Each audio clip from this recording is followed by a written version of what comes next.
Yeah. Uh-huh. Thank you.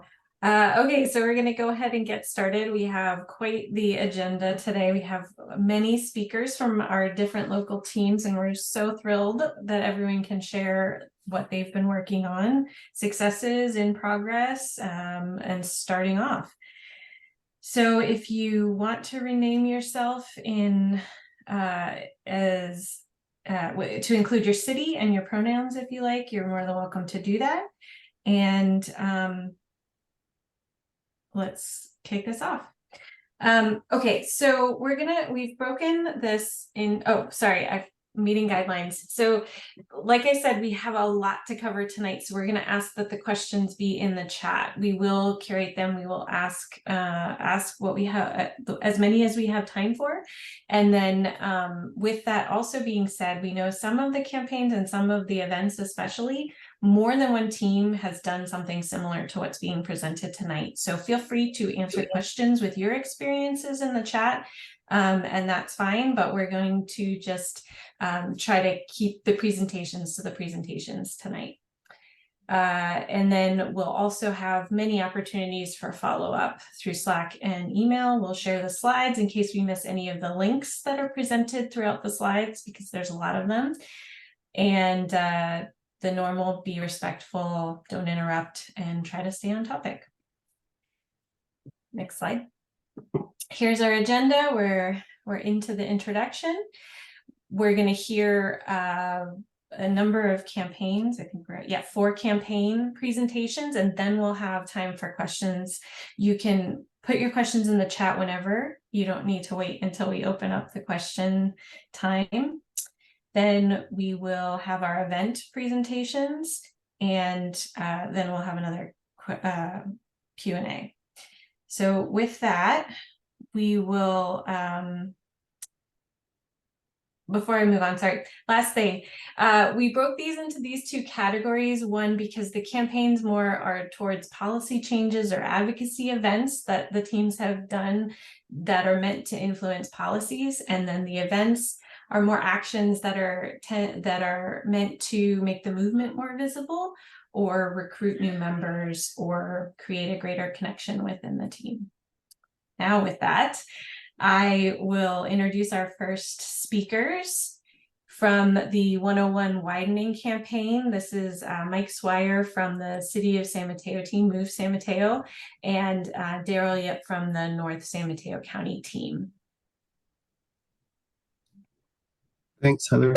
Hi everyone. I'm Daryl Yip. I'm in the North San Mateo County team. I live in South San Francisco, and I'm also here with Mike Swire. Before I talk about our campaign, I really just wanted to show this slide of Highway 101 passing through South San Francisco. Really just to highlight like how big of an impact freeways are. And I know that a lot of us at SVBC have joined SVBC because we really care about bicycling and other forms of active transportation. But there's a huge portion of transportation that is focused on freeways in our political and planning and engineering landscape. And this fight is really about like, what kind of future do we want in San Mateo County? And what future do we need? How do we support more equitable and safe communities? So next slide. So Caltrans, the San Mateo County Transportation Authority, which is the congestion management agency for the county, and CCAG, which stands for City and County Association of Governments, have already widened US 101 along 22 lane miles between Redwood City and San Bruno, and they're currently in the environmental phase for widening, continuing the widening from San Bruno to the San Francisco County line. Widening freeways increases air pollution in vulnerable communities. There's a lot of equity priority communities along 101.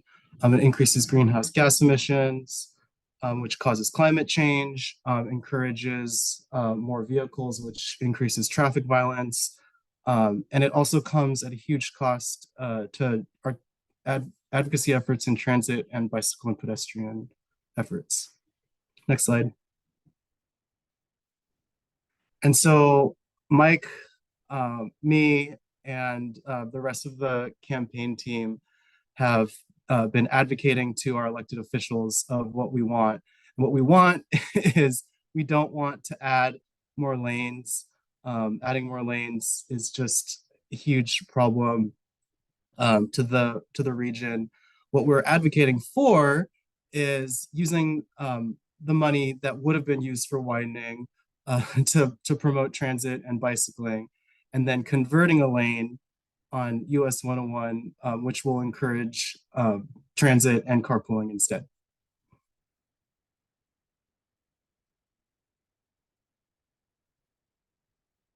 And now Mike is going to speak on our campaign so far.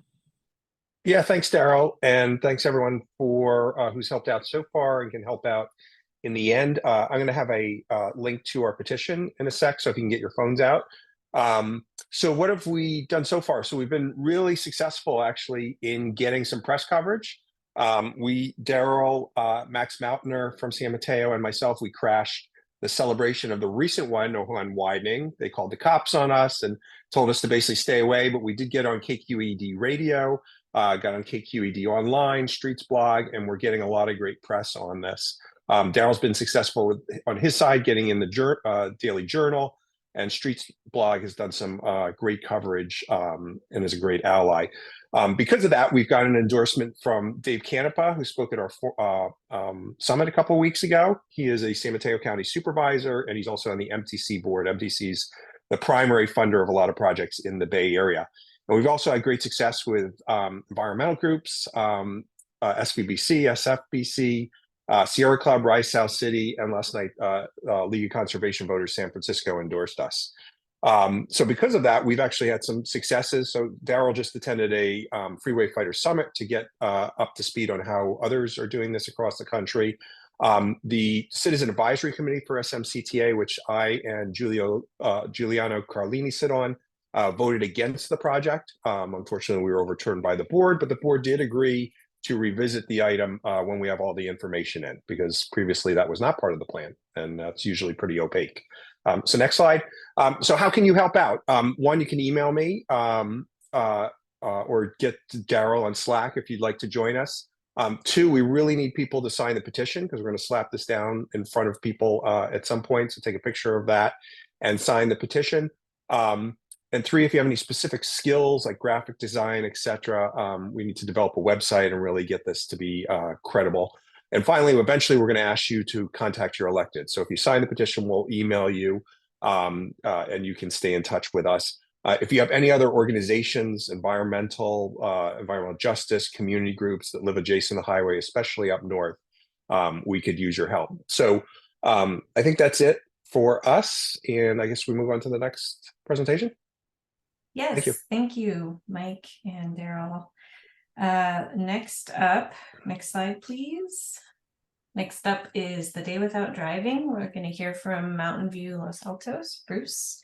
Hi, everybody. I think I know pretty much everybody here. Bruce England, I am the team lead for Mountain View. And in case you don't know, we also include Los Altos as they endeavor to strike out and create their own team. But we have so many joint concerns and interests that it actually does kind of make sense for us to work together. So that's why you see both of them here for this this event that we put on a few months ago. So the background of this is that SVBC got wind of a national, I think it's called Week Without Driving, based in Washington State, and they did not have the bandwidth to take this on organization-wide, but they offered it to the local teams, and we picked up on it, as did San Mateo.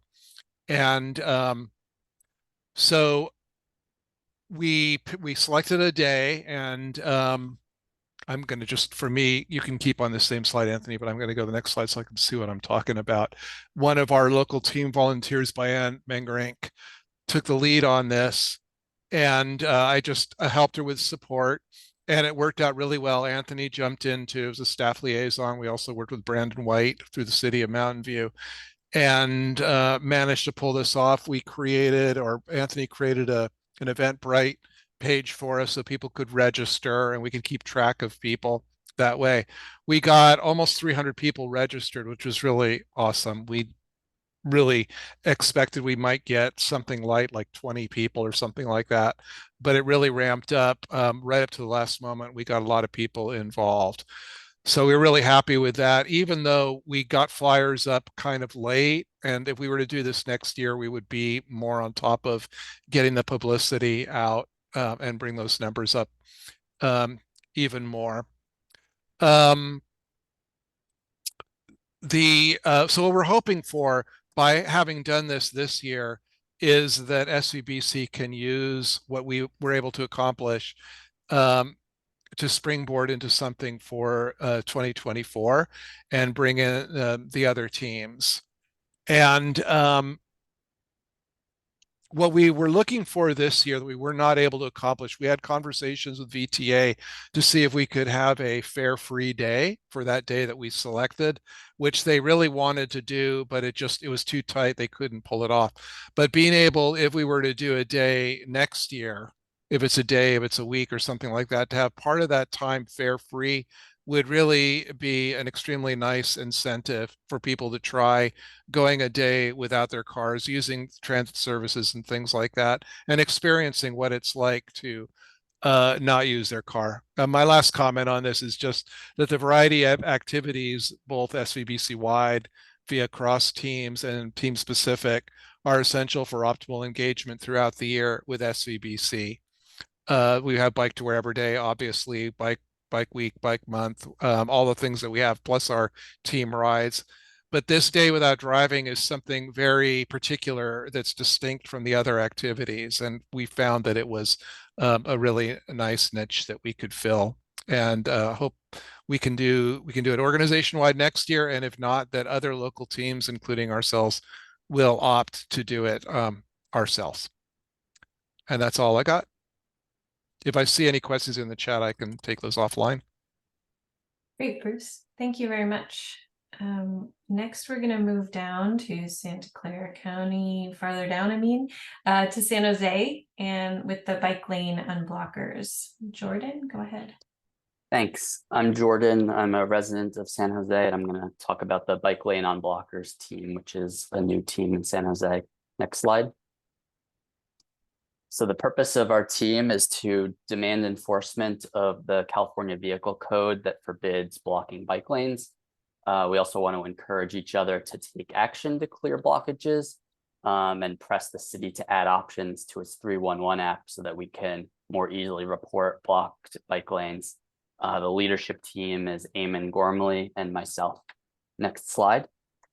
So this started out as a Facebook group that started in 2020 by Eamon, where people would post pictures of blocked bike lanes and sort of commiserate about it, and occasionally encourage each other to report issues or post signs to educate people to not block the bike lanes. It now has 120 followers, and we've heard that some city staff even follow the group. There's also an Instagram that someone posts some of the posts up there as well, and at least one council member actually follows that Instagram page. Next. So I found that there was an audit report being presented to the city council where they were auditing how the waste enforcement team in San Jose operated, and they were recommending improvements to how it enforces its codes. But critically, when we read the report, it didn't talk about bike lane issues at all, not a single mention. It did indicate that set out issues were a big concern, but it otherwise didn't talk about it at all. So I identified that we should really speak up about this issue and make sure that this gap was addressed. Next slide. So I talked to people in the Facebook group and also the San Jose mailing list for SVBC, and we got a bunch of people to give public comments when this was presented to City Council, and we were able to convince the council to require the waste management team to go back and come back sometime next year with recommendations about how they can keep the bike lanes more free of trash. After that, Eamon decided, same slide.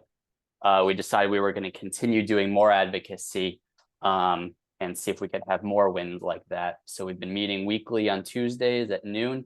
We have about 5 to 8 people who've been attending regularly. Next slide. Some of the initiatives that we've been working on. So we're continuing to follow up with the waste management team about the trash issue. We've been talking to council and staff about improving the 311 app. We've been sending letters to the Mr. Roadshow column in the Mercury News to spread awareness of bike lane blockage issues, and a few of us have gotten published.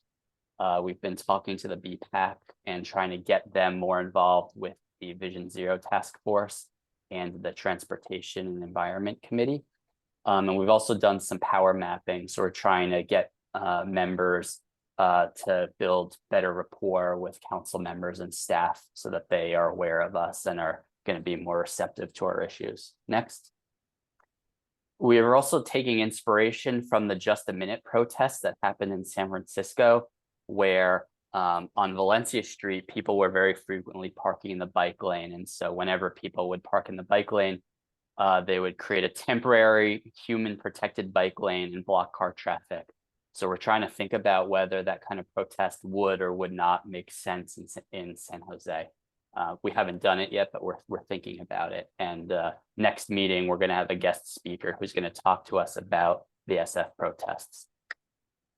I've been trying to go to public meetings and give public comments as often as I can. So City Council, the Transportation Committee, Vision Zero, BPAC for San Jose and VTA, and various council member events. Next. Why should we do this? It reinforces our message. We repeat the same message across different committees. We build relationships with policymakers. And when we get multiple public comments, the policymakers are more likely to listen to us. Next. So we mainly do this by emailing public comments, but also showing up in person or on Zoom to give public comments during meetings. And in the future, we might be trying to get things that we care about on the BPAC agendas. Next, some ways that we stay on top of development is subscribing to newsletters and social media, keeping track of recurring BPAC meetings, looking at the city calendar and agendas, reviewing the work plans for the various committees, and then just talking to people and listening to news. Next. And so meetings Tuesdays at noon. Here's a link for a mailing list if you want to join, and our calendar. Thanks a lot. Thank you, Jordan. And then our last campaign presentation is on the Homestead full-time bike lanes. Charlene, take it away. Yes, hi, thanks, Heather. So this is the Homestead full-time bike lanes campaign that we ran in the first half of this year, and it culminated in a council vote in August. And so next slide, please. This is a profile of Homestead Road. It's the segment in question is 3.4 miles long, so it's significant. And a little over half of that segment is were part-time bike lanes up until, well, it's still part-time. And it's the cars go 40 miles per hour. It's a priority bike route in the county bike plan. And there are many schools and businesses and restaurants and shops on that road. Next. This is a picture of Homestead Road right near one of the high schools, Homestead High, with John Blum's car here. And at this point, I want to thank also John Blum and Kevin Jackson, who were extremely helpful in this campaign, along with a number of others too. So and so this picture illustrates when the door is open, how cyclists have to then veer out into traffic and potentially get hit by a car. Next, please. The history of Homestead Road bike lanes. It started way back in the 1990s when BPAC pushed for full-time bike lanes, but managed to get bike lane hours extended by only an hour. So they remained part-time, meaning at night and on weekends, they were parking lanes. Then in 2015, council deferred the decision. And then finally in 2023, it came back before council Next, please. So our strategy starts with building a team, and we had these people on our team, it turns out, a scientist, which was very important. In fact, a couple of us collected data ourselves and analyzed it, and looked over the staff reports carefully and found some inconsistencies. We had a historian that was able to tell us about the whole history, a policy wonk that went over the policies, even a lawyer, a personal injury lawyer. And then we had an activist, an environmental activist, and a disgruntled parent and a disgruntled retiree. Next. One of our main strategies, I think was very important, was to engage school officials, because we recognized there were 3 big schools on Homestead Road, and we realized that people, council members, and the public are very concerned about student safety. So we attended school district board meetings over a few meetings and got them to agendize this item. And they're like, of course, we support student safety. And it was even in the board policy to make sure the routes to school were safe. So we got the school district, the high school district, to unanimously support the full-time bike lanes. In addition, we got the PTAs of some of the schools to support it. And yep, that's what we did. Okay, next. So along with the children focus, we engaged high school advocates, and this is very helpful. So here's a picture of me riding in the fluorescent vest, and then all these high schoolers at Homestead High biking with me. We did a boba ride. In fact, we did 2 boba rides, and this was a way to get the high schoolers engaged and inform them of the situation and that they could help change it for their safety and the safety of future high schoolers. So we were, as a result of this, able to get a few high schoolers to come to the council meeting in August to speak for full-time bike lanes, and that made a big difference. Next. We also engaged outside elected officials, namely our county board of supervisors supervisor. And that was very helpful. I knew he was a strong supporter of the environment and of safety. So, but nevertheless, it still took time to educate him on the issue and get him to write a formal letter to the council.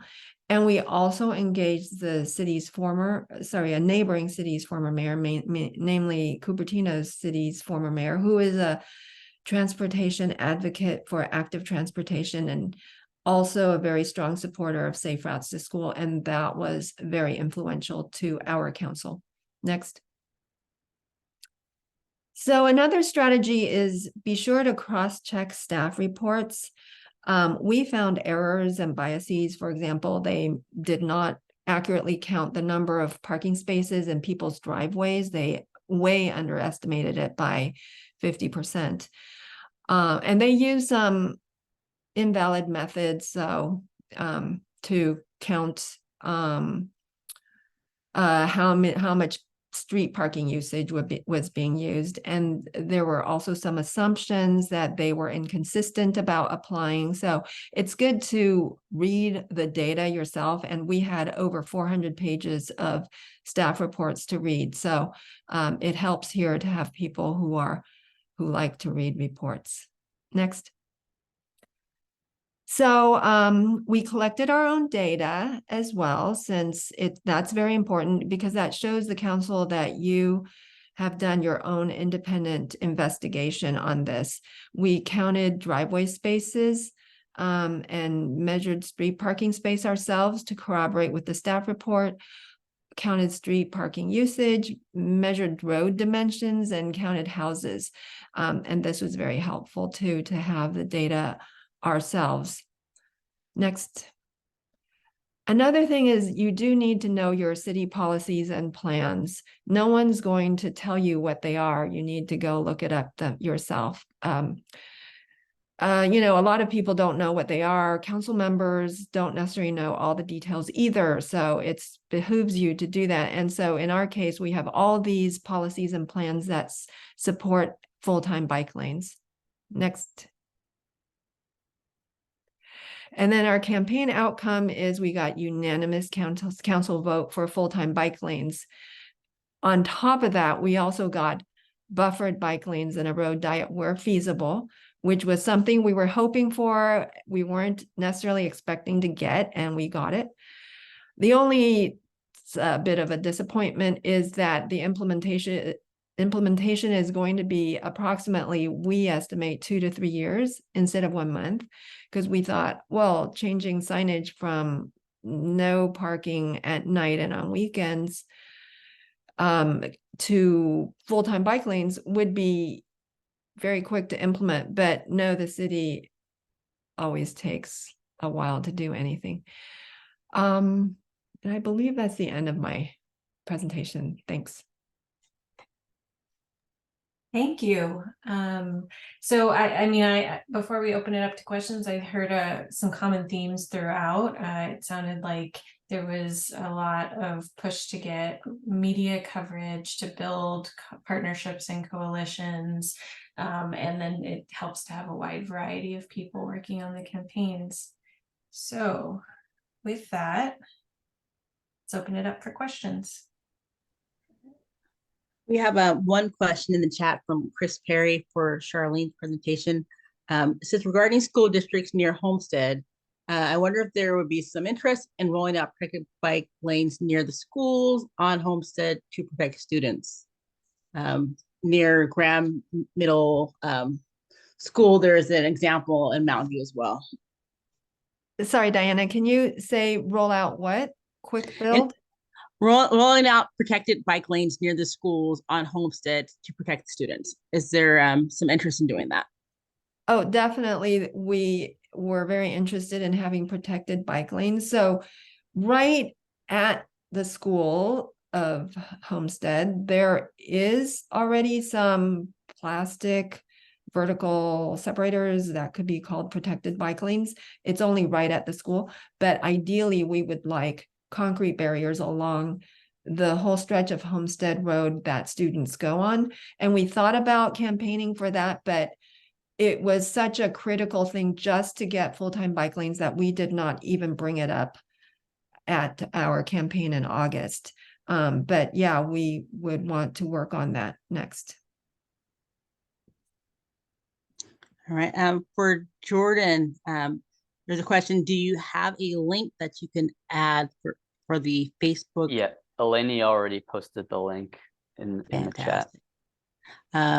Heather, many of the questions for Daryl and Mike have already been answered by Daryl and Mike in the chat. Okay. Sounds good.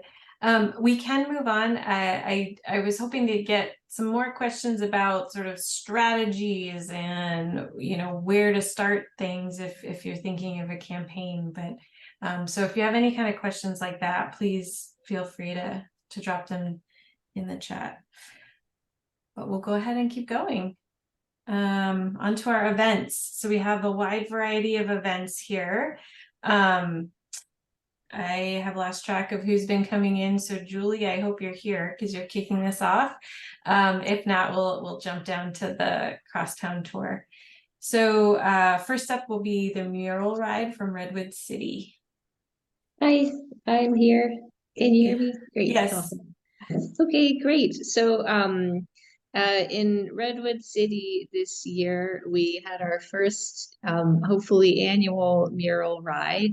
So this was inspired by a similar ride in San Jose that maybe some of you have been on.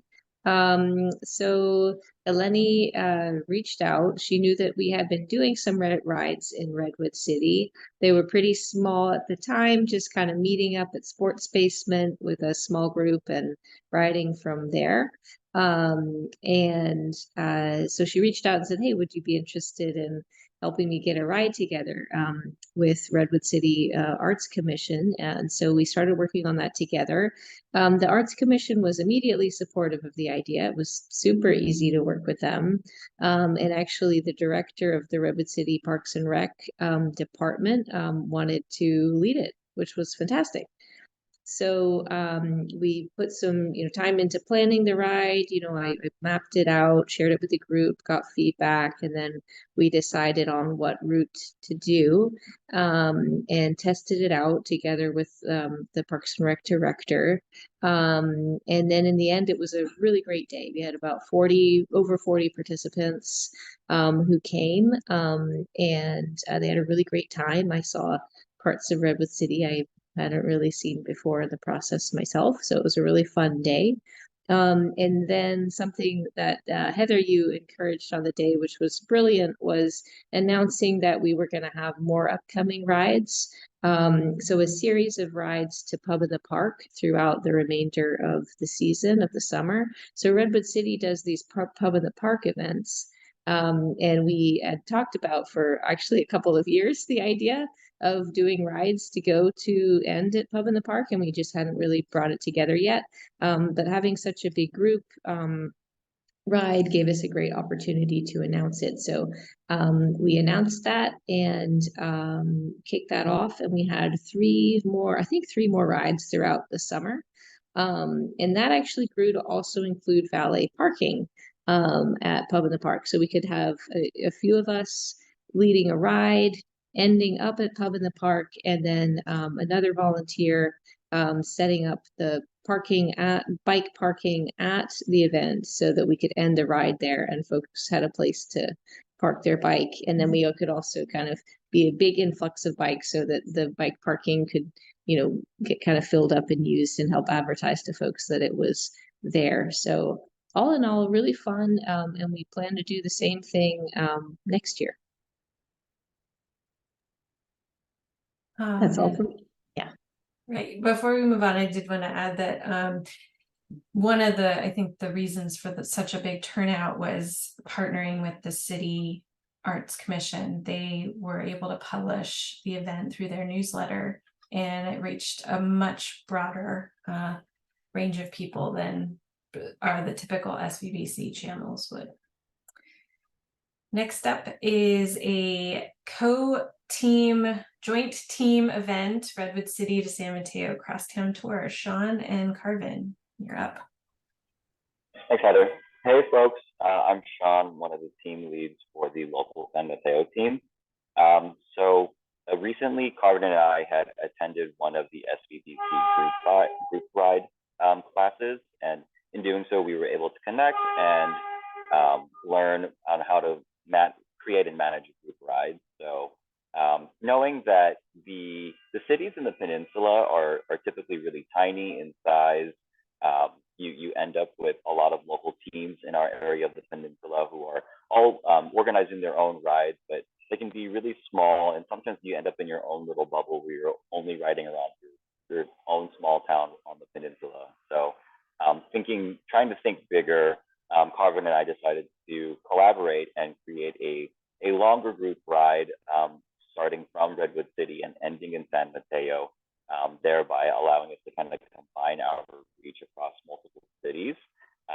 We ended up with a 15-mile social bike ride starting at a coffee shop in Redwood City. We stopped at a brewery in Belmont, and then stopped at a park, the Seal Point Park in San Mateo. And then finally, we ended the ride at Worsthall, which is a restaurant in downtown San Mateo.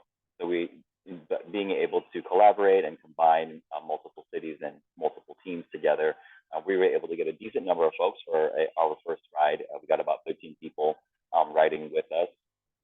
We also made sure to schedule the start to align with Caltrain and Transit, knowing that there's a lot of folks who are not going to do a 15-mile ride to one city and then ride another 15 miles back. I am in that group as well. So we rode we took a Caltrain down to Redwood City and met up with our Redwood City folks, and then made sure to ride together as a group.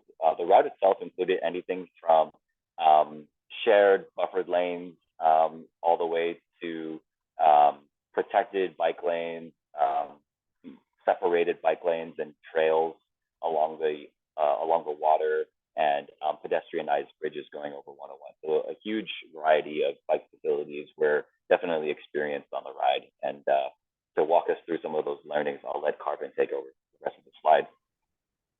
Thanks, Sean. Go back to the previous slide. It's a fairly dense one. So a couple of things we learned. We thought this was an amazing model. At least from our experience, we felt there wasn't a ride like this done in the Peninsula region before. So we're super excited to do it. A couple of things we learned. The first big thing is doing a test ride. We strongly recommend, if you're doing a very long ride like this, especially one that crosses regular roads, both dense and busy and not so busy, but also a lot of bike-friendly infrastructure. You'd want to do this test ride at the same time you'd want to do the ride. So one thing is, once we went to Redwood Shores and Foster City, there are a lot of during the weekdays, it's a fairly busy area, but during the weekends, it's fairly light on traffic. So we actually modified our route, even though it got a little bit complicated, to take very calm roads, just to account for the range of people that might be attending. In addition, plan for the unexpected. We didn't know this when we planned this, but 101 was closed when we did the ride. So there was a lot more traffic. Fortunately, we were kind of prepared, at least mentally in the moment, to kind of figure it out. We gauged the comfort of our group, and we were able to go through a lot of traffic lanes, and we were actually able to go a lot faster than the cars that were stuck in the traffic. And the last couple, really quick, rotating ride leads is great, especially on a longer ride like this. I took kind of the southern section, Sean took the northern section, and that allowed us to be focused on specific areas and get more acclimatized to specific regions and be a lot more comfortable on these rides. This was a social ride, and it was amazing connecting with everyone in San Mateo. But I do want to point out, it's important to be intentional about this. Different people come in a big group or as individuals. So and with kids as well. So I would strongly recommend you to be very inclusive to them. If they look like they're kind of in a corner, but they're enjoying the ride, but maybe not as in the in-group socializing, I really strongly encourage you to welcome them in. A good starting topic is what do you have on your bike? How often do you bike? And last two, branding for promotion. We tried to come up with a really fun name, Crosstown Tour. We did go through a lot of iteration. We tried something to brewery, beer and brewery, but just make it fun, lighthearted. It helps do promotion. And in addition, launching promotion early on, you can get on newsletters as well without you realizing. We were on the 650 newsletter, which is a regional newsletter in the peninsula. And lastly, very importantly, is trying to work out your timing, especially switching from a test ride to on day of. We had to account for a lot of 101 traffic, but when you go in a very large group, especially one that seems to show some hesitation taking some big roads, I would strongly encourage you to account for that when you do your test rides. If you're going 12 miles per hour, dial it back to 6 or 7 miles per hour, because that allows you to do a lot better pacing. And when people are planning for attending, they don't need to leave the ride midway too. But yeah, great rides. Looking forward to repeating this similar concept later on too. Great. Thank you. And just to point out, we had plenty of other rides this past year, but another, collaborative one was the El Camino Real ride with Santa Clara, Sunnyvale, and Mountain View. So there's some info on the dropping in the chat about that as well. All right, next up, we have the Bike Palo Alto, which I'm calling Bike Rodeo. I don't know if you did, but we're going to hear from Rose and David. Hello. Yeah, it's not a bike rodeo. It's a larger event than that. Bike Palo Alto has been running since 2010, and it's a one-day event, a family-friendly event, encouraging Palo Alto residents to reduce their carbon footprint, ride their bikes more often for local shopping and trips, and to get around the city, and just for fun. The event has 3 different routes that highlight all of the great ways to get around Palo Alto, the bike paths and the tunnels and the different things. If one visits Palo Alto and you see El Camino and Embarcadero and Page Mill and Middlefield and Alma, you say, it's not bike friendly. But if you get somebody to show you around, you say, wow, this is really pretty great. And as I mentioned, it was actually started as a 350.org event. So it wasn't Bike Coalition, it wasn't the bike group. The event came together as what can you do locally to support and promote solutions to climate change. So local activists got together. Mainly they were members of the local green teams in Palo Alto.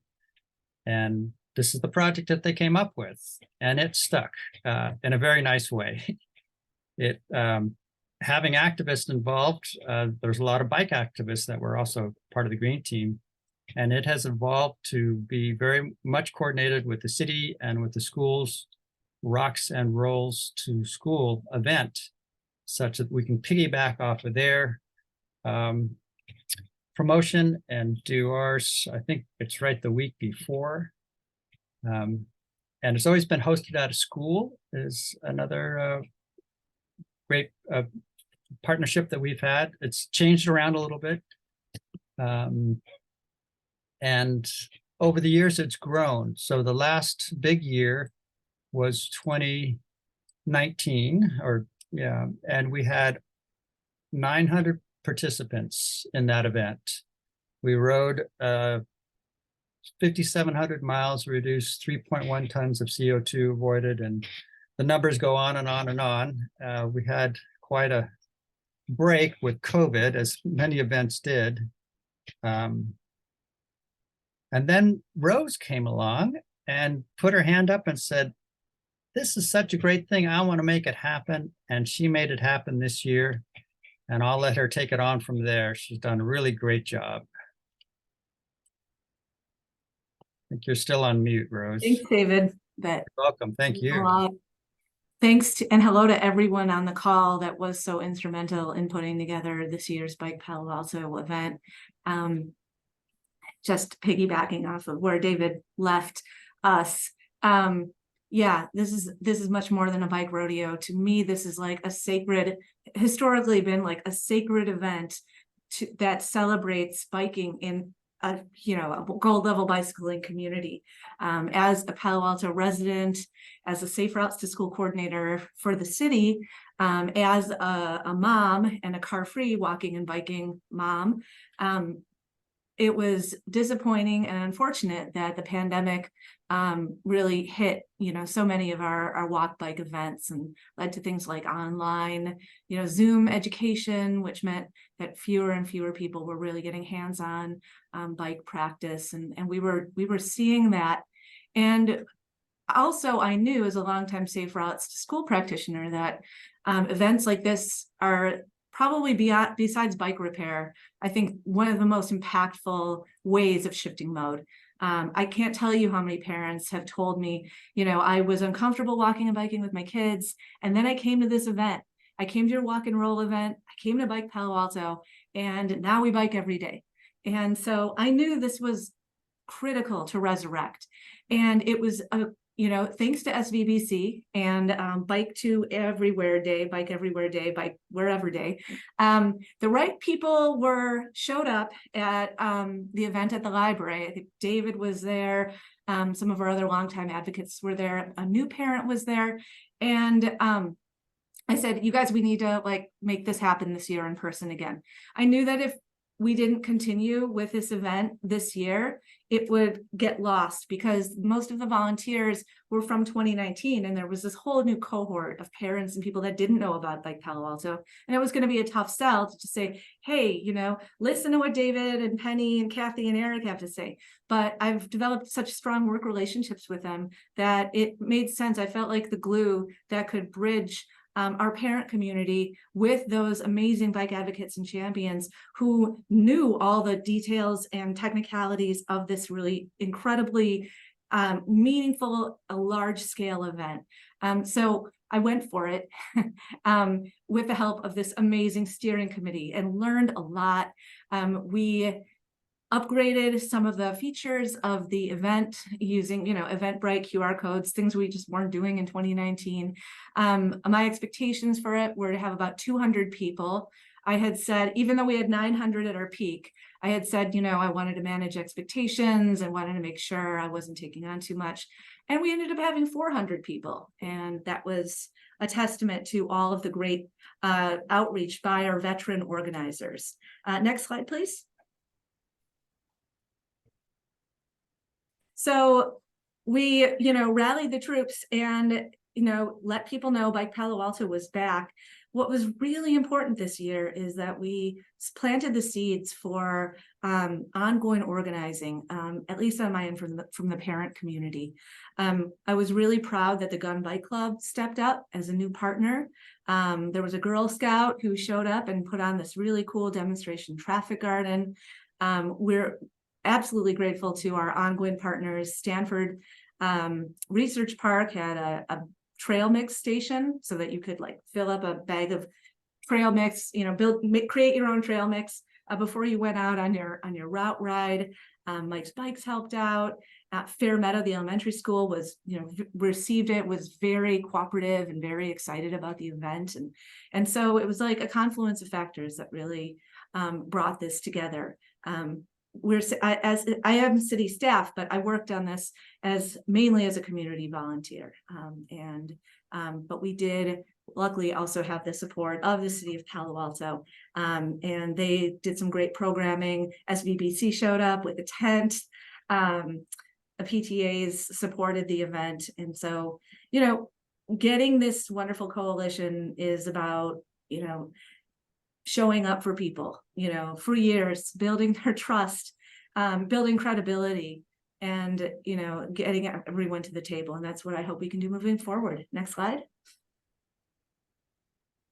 So this year, we're again happy with the results. And this is our little takeaway sheet for all the partners so that they can feel good about what they did, and all the volunteers. I think we had 60 volunteers, which is really awesome. Another thing that I wanted to do was, next slide, create an evaluation. And so that we would get a read on what was really important to people and what was popular, and, how they would like to improve in the future. And so it was nice to have both the Eventbrite and the evaluation form. And I, enticed people by offering a set of wheel brights, bike lights, and I think we had about 83 responses. And so moving forward, this is going to help us lay the groundwork for next year. I don't know if I'll be in the role of chief cat herder, as I was calling myself, next year, but I hope I've helped inspire enough new volunteers to share their creativity, their ideas, their passion, and work with this incredible group of volunteers who have who've made Palo Alto what it is. And everyone can learn together, and just keep creating a more meaningful and a larger event. I think that's all I have. Great. Thank you so much. So people understand the event. These are self-led rides. So we're not leading these rides. There's 3 different rides that can be had. In the heyday, we had three treat stops. We don't call them rest stops, we call them treat stops in each event. And we hope that they'll all be hosted, by the local neighborhood. So that's what we're working toward. And it'd be great if anybody's interested, contact us, and we're going to be talking about it this evening in our team. Thanks, y'all. Great. Thank you very much. Sounds great. Okay, so our last presentation about an event is the free bike repair events in Sunnyvale. Lisa, go ahead and take it away. Absolutely. So go ahead, next slide. So just first an overview of some of what the team has accomplished. We've had 23 of these free bike repair events at a couple different locations since September of 2020. We've had 118 volunteers, 91 of whom were signed up as mechanics who have made it to at least one event. Of course, many have done more than one. And we've worked on 592 bicycles at those events. So just a moment of like appreciation for all the folks who made that happen. And I would talk about what goes into that. Next slide, please. So the first thing that I think makes it really work out is thinking about what our mission is and what our goal is. So we are trying to make bicycling safer and more accessible by building folks' confidence and their ability to make sure their bikes are safe to ride. So we will fix your bike. We have mechanics who will have expertise to get your bike back up if something's wrong with it. We will tell you what to do if you have some problem you've seen before, some problem with another bike that isn't present at the moment. You can then we'll advise you on what to do.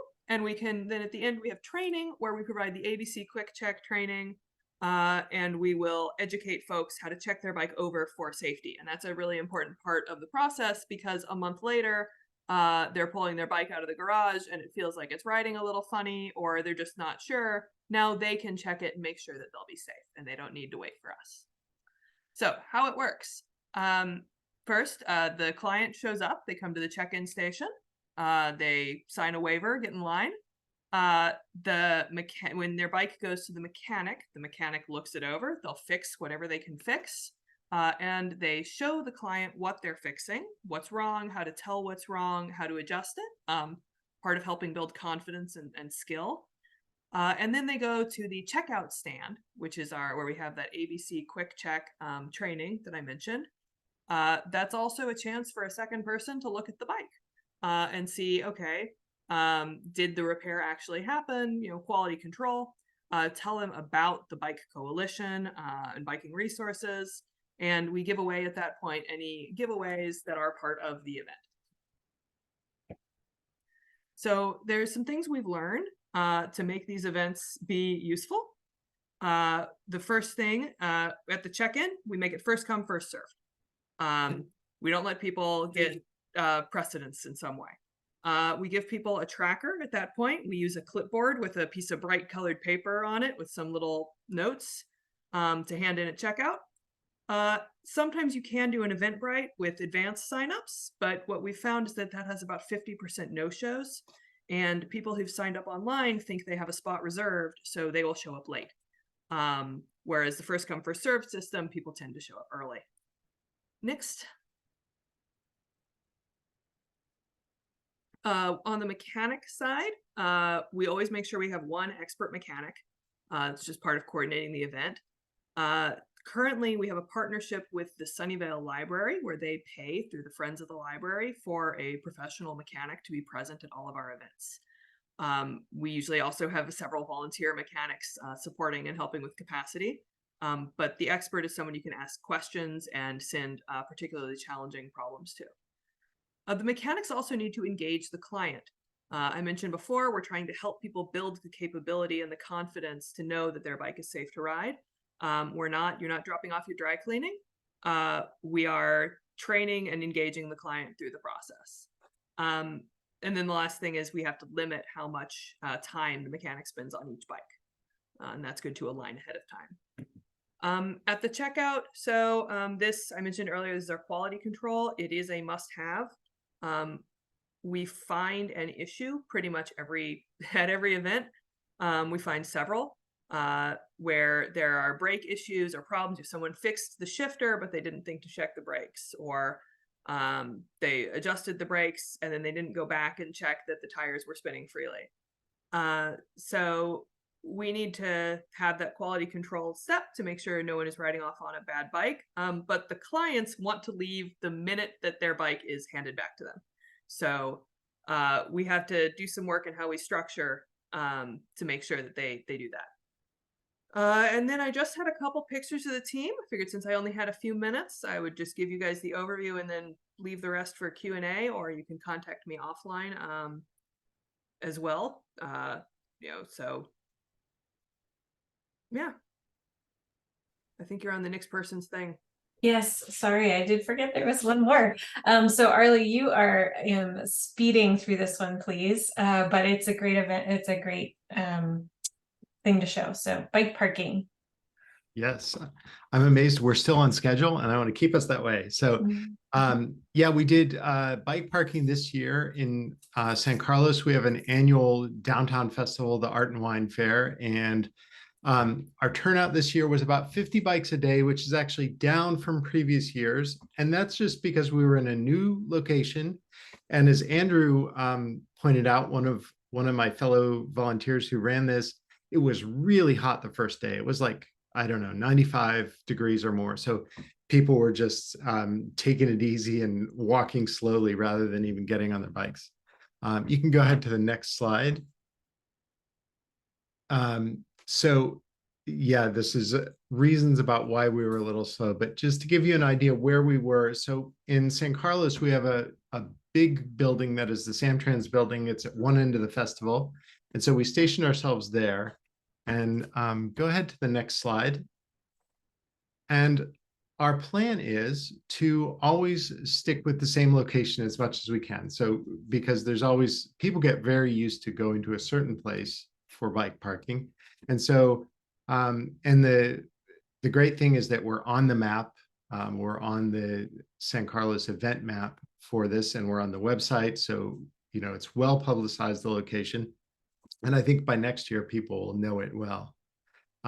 So that was, we found that location was a key element, keeping it consistent, and then having signage on both ends of the event, or all major entry points of the event.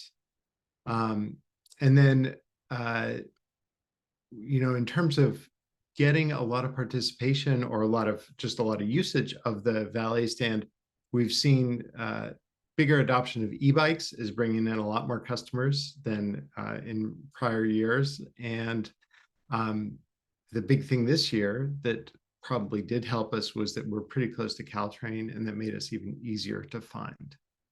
Go ahead to the next slide. Why is this such a great thing to do? Bike parking, as a lot of you know, Silicon Valley, SVBC does a lot of bike parking on a larger scale, things like at the 49ers games, at Stanford games.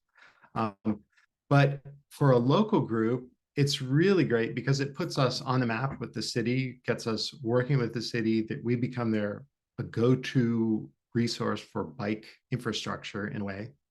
And they're eager to do it because supporting sustainable transportation gives them some green credibility in the overall Bay Area, and allows them to, you know, to publicize that they try to put on a sustainable event.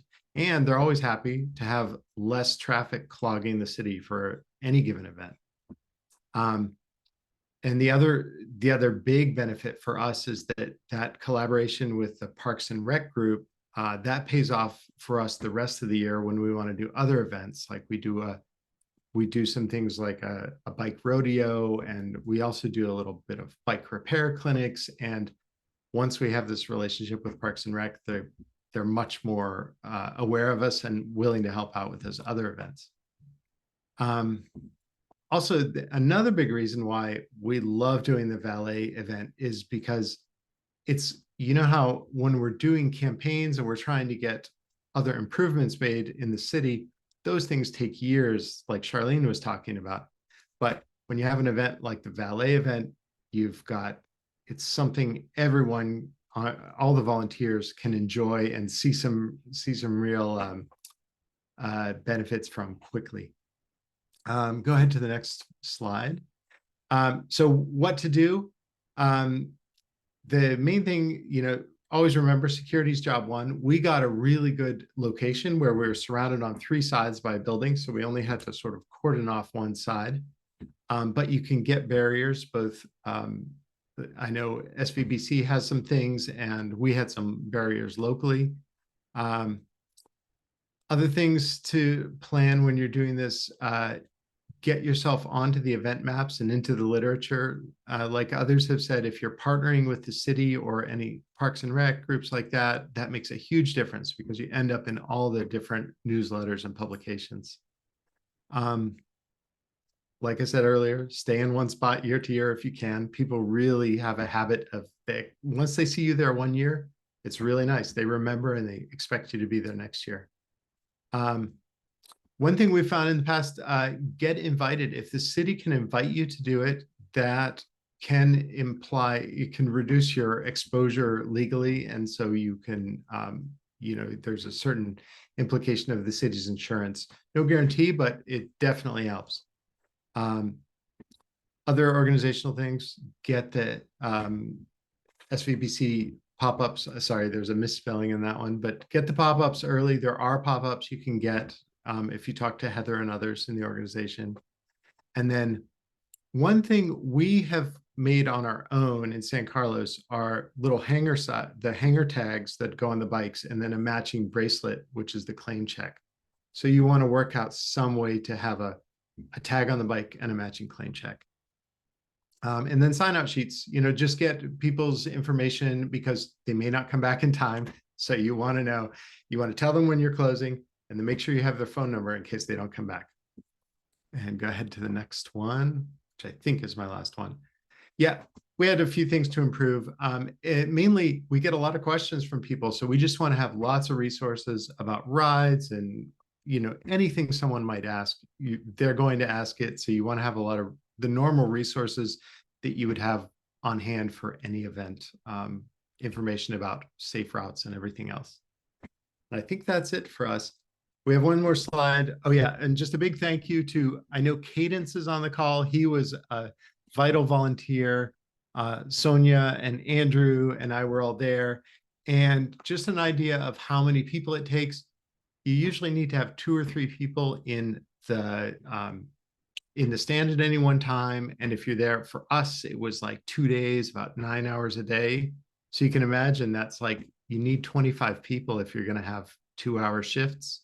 Luckily, a lot of people were willing to double up. And I think we did it with like 15 or 17 people. And I think that's it for us. We have one more slide about SVBC parking in general. So as you know, 3,000 bikes per year, 40 events. So for the big events, SVBC is who to go to. Thank you. Actually, go back one. I just want to pause here for a second because we have had other teams that have done, like Julie was mentioning in Redwood City Pub in the Park. We had a volunteer run bike parking, and then also we had an event in San Mateo that did it as well. So we are ramping up to support the local teams to do these type of events going forward. All right, next slide.